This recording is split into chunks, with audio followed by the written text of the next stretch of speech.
Саламатсыздар ма, құрметті әріптестер? ЕСДО порталына тапсырманы қалай жүктейміз, соны көрсетейін деген едім.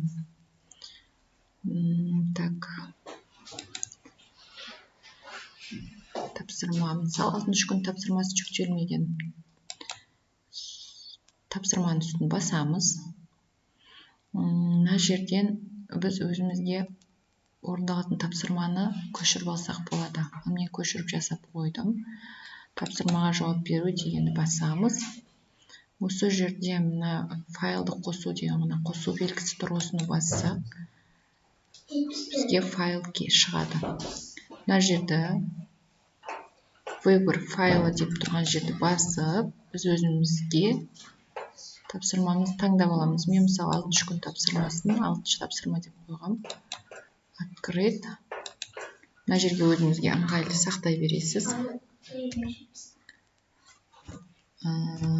Алға 6 тапсырма деп жазып қоямын мен. Файлды жүктеу. Мен файлым жүктелді. Астындағы сақтау батырмасын басып сақтаймыз. Енді ол сақталғанын қалай көреміз? Артқа қайтадан шығамыз.